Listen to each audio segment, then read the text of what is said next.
Are Bradford City strong enough to win League 2 in this 24-25 season? Let me know your thoughts in the comments down below. Like the video if you do go on to do so, and subscribe if you're new. All the support is massively appreciated. We've now hit 512 subscribers, which I can't be any more grateful for, to be honest with you. I don't know how it happened or what happened, to be honest with you, because I woke up next day and then I've climbed 50, 60 subscribers. So I think some dodgy might have gone there with some form of bots. I know what you're thinking. You're thinking something looks a bit different. Or you probably definitely noticed. I've lost my glasses. I don't know where they went. I had them off yesterday and they've gone. So that's a bit of a mystery. So I know that this will look a bit weird, but I can see. I've got my notes so I can see them. I just can't see myself. So yeah, that's actually a blessing in disguise. Unfortunately for you, it isn't. But yeah, it reminds me when my nan used to lose her teeth. You know, they went missing all the time because they were false. You can take them out. I don't know why she took them out, but yeah, I don't know if you have false teeth. Do you ever take your teeth out and lose them? Let me know in the comments down below. But once my nan's dog took her teeth and had them in his mouth, so he was there smiling like that, like Herbert off Benidorm if you've seen him. So yes, we will get onto a video instead of talking about my nan's teeth, which I'm sure you're all glad to listen to. So are we strong enough to win League 2? Now I suppose that's quite a bold thing to say. Are we good enough to win League 2? Maybe it's a bit greedy to say that, but that should be the expectation. That's our target, to win League 2, because we need to get out of it, and let's do it in style. But you want to be the best in the league, and that's what we should be aspiring to do, because we've got the best fan base in the league, we've got the best stadium in the league, we've got a lot of the best in the league. But when it comes to on the pitch and off the pitch issues, which we highlighted last season, and we were right to do so, and hopefully I'm not too sure that we have seen those promises being carried out yet, but you know, we'll keep judging it. The Stephen Whoop open letter, and obviously David Sharp coming into a building and giving us promises, and Ryan Sparks doing that throughout his tenureship. We haven't really seen them in full flow, and we haven't really seen them come to tuition. So we will keep judging that. But we do hope this season will be different, but I don't think it'll be too different, to be honest with you. I think we might be lucky to get playoffs, to be honest with you, but we'll go through that. But the teams in the league have strengthened, because last season I think we all knew going into it would be a very tough League 2 season, if not the toughest League 2 season that there's been. And you know, you've got your Mansfield, your Wrexhams, big spenders, and Stockport as well, and a few other teams, and the teams that have stayed in that sort of big spender region are Notts County and MK Dons, and for me they're going to be right at it, and I would be surprised if them two don't come in the top two. I can see very little other teams getting in there. I think MK Dons, when you look at them, I'll just do a quick summary. You know, they've still got Mike Williamson. He came in just before Alexander came into us, and he's done a great job at getting them into a playoff final, and they got thrashed in the end. But I think they'll win the league. They're built off the squad. We've had in Kelly and Offord, and Tom Cowell from Exeter had a good short spell at Exeter. You might know him from his Swansea days. Lemonade Evans from Stockport's a good tenacious midfielder, and Sam Sherrin from Northampton, like I say, adding to a strong squad already there. And I like Tommy Lee as well, who they signed from Accrington. So for me, they're going to be right up there, and I don't think we're as strong as them. Notts County, I don't think we're as strong as them. Question marks over Maynard, the manager Stuart Maynard, who replaced it was Williams, who's gone to Swansea. Now, he's had a shocking record at Notts County, but the ownership have stood by him, and they've backed him this summer window as well, bringing in Matty Platt, Nick Cerullo, who I'd have loved at City, and Jacob Bedeau as well from Morecambe, who's a fantastic centre-back. He's got the lot. So I think they're built on the defensive abilities, and they've kept Jones at the minute. They've still got Dan Crowley, and I think Jata is coming in to replace Macaulay Langstaff, who's going to be a big miss, but I think they'll have enough there, and I think they've got a stronger squad than us. Port Vale, I think they're a team that could be looking stronger than us at the minute as well. They've got Darren Moore, who there were talks about us maybe getting him when Mark Hughes was sacked, but he went to Huddersfield, didn't do well there. He's had a dodgy career at the minute, but I think he's too pragmatic. But I would expect Port Vale to be in the playoff region. They've got Ripley, the goalkeeper. They've got Ethan Chislett as well as a good attacking player. Ronan Curtis, if he stays fit, will be a fantastic player for them, although not quite at his prime when he was at Portsmouth. Ryan Crosdale, a player we talked about in May, about maybe coming to City. Ben Enigan, again, if he's fit, is a solid player. Stockley as well, and then Byers possibly the best signing in the league. The midfielder who was at Sheffield Wednesday is a fantastic midfield player. Gillingham will be up there. They've got Mark Bonner in as manager. Massively impressed with his work at Cambridge. Really good young manager. He's looking for that bounce, and Gillingham have money to spend and spent it with Aaron Rowe coming from Huddersfield. He was on loan at Crewe last season. Pacey, direct winger who caught my eye when I saw him at Crewe. Not John Nolan, whatever his name is, Nolan. I forgot his first name.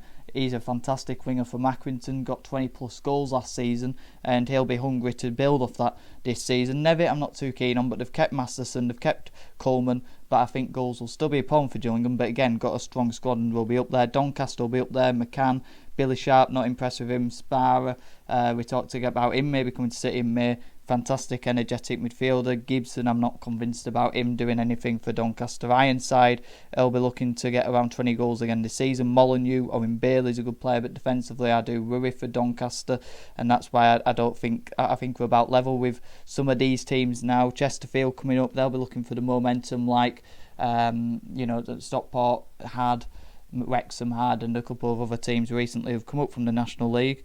Paul Cook I think is a great manager. Dunkley coming in is going to be a good option in their defence.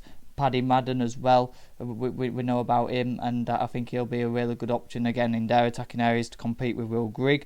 Carlisle, we all know about Carlisle. Harry Lewis, Charlie Wright signed this summer. They've got Armstrong, still got Mellish and Callum Guy. I'm a big fan of Callum Guy from when he was at City. They've signed Isaac Hayden as well from Wrexham and Ethan Robson from MK Dons. So they'll be looking up there. Simpson, it's a big season for him, and he's got to get started quick because pressure will already be on him. So I think they're the teams who are probably going to be competing. There's the sort of 7 teams who I think are looking the strongest at the minute. There's some outsiders in there. I think Colchester are looking good, but have we got a better squad than those teams? I think the best 11, it'll be on the screen now for me. Obviously Sam Walker in goal. The back 3, I think it's important we keep with the back 5. I think we've found a really good balance with that towards the back end of last season. Johnson coming in, I'd probably start him at right centre back from what I saw him at Mansfield, but obviously he won't be starting against MK Dons because he's barely had a pre-season with his injuries problems. I think that'll be unfortunate, something that could return. But one positive about coming into this season is it does look like we've looked to improve, whether we have improved or not. We've looked to try and improve our fitness department and our physiotherapy areas as well, trying to bring in better people for that role, sacking a couple, bringing in a couple in. So hopefully that will make a difference, because I think Sparks came out, or Sharp came out and said something about not having too many injuries this season, but you always get injuries. If you can prevent them, that'll be good, but you're looking at your Pattersons and Youngs, players who are going to be coming back, and could be like new signings for us. We've got to keep it that way. But yeah, Johnson, I think he'll get a few injuries, but at the minute I'd probably say he's our best option at right centre back. Byrne, I've been unconvinced with him at pre-season. I think he looks like he's got a bit of a mistake in him, but it's pre-season, so I'm not willing to judge. Kieran Kelly had a fantastic season last season. Halliday, got to start. Gilead, I'm not convinced with Wright, and Richards, I'm not convinced either, so I think Gilead's probably our best player there. Smallwood, Sarcevic and Poynton, that's the toughest area on the pitch for me. That those 2 number 10s, you've got to be on it every week. You've got to be doing a 7 or an 8, even out of 10, to be getting that starting position. Some great quality in there. Strongest area on the pitch for me. And Cook and Young, you could go Kavanagh. But where do we need to improve? I still think we need someone to compete with Andy Cook, because you're looking at that. I don't think Verdane Oliver can compete. I think we've got to move him on. Smith as well, and bring in a target man. I'm not too sure he's still available. I think Harry Smith went to Swindon. I would have loved to have kept to sign him. So we'll do well to bring in one of those now with the options being slim. But I think that's what we've been waiting to move on Oliver or Smith, but it doesn't look likely that that's going to happen for us. Defensive midfielder for Smallwood cover, I think something that we need. Obviously we've got McDonald, but it looks likely he's going to he's been leaving for the last 2 months. I mean, he didn't even go to Austria. I thought that was massively disrespectful. I think if we bring the centre back in, I'd get Stubbs out, and I think that's what we're waiting for. If an offer comes in for Stubbs to bring in a centre back, so we've had a couple on trial. Backup keeper, it's not an important thing for me, but I can understand why you'd want one, and maybe Odrow on loan, because like I said, there's a lot of options in there. So I think that's what we still need to do. But just look at this for a bench. This is a bench that you could have. Doyle, obviously, on the bench as backup to Walker at the minute. Baldwin. Then you've got Richards, alright. I mean, you can have either one as a backup wing back. Pattison, Walker, Kavanagh, and then Oliver. But like I say, I still think there's a couple of players who need to move on, and Oliver's one of those for another target man. But let me know what your best 11 is going into the start of the season, and what your bench would be as well in the comments down below. I was looking earlier, because obviously we know about it, it's a massive problem for us, the home form and how poor we've been at home since we've dropped into League 2, and it's been a problem, before then, last couple of years in League 1 as well. And it's interesting, because last season we came 16th in the home form table with 35 points. Under Mark Hughes, 22-23, 10th in the home form league table with 37 points. 21-22, the Derek Adams Hughes season, 19th with 28 points. 2021, 14th with 34 points. And in 1920, the Gary Bowyer season, he got sacked just before COVID for Stuart McCall to come in. We actually were 5th with 38 points from 18 games played, which is actually more than all those other seasons, and we played about six home games less as well. So I think that's an interesting one to see how well Gary Bowyer did at home for us. But obviously we were shocking away from home, which sort of cost him his job. But that's an area we're going to definitely have to improve on. I mean, it'd be great if we could get to 40 points from home this season, because it's something we haven't done in League 2. But if we don't improve that, then we know about the fans' unrest. The fans will turn. There's still ownership problems in my eyes. I still think there's been false promises made. I'm not completely sold by everything that's been said to us. I think they've got a lot of trust to build.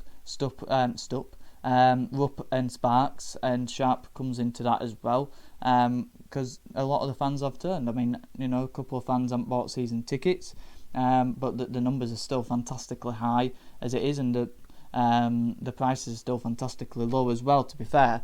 But for failure after failure, to keep backing a club, that's what makes our fan base so special. But yeah, I still think there's questionable decisions being made, and I'm not too convinced with this transfer window, but I will judge them once they've played at least the first month in August, and see where we are there with player performances.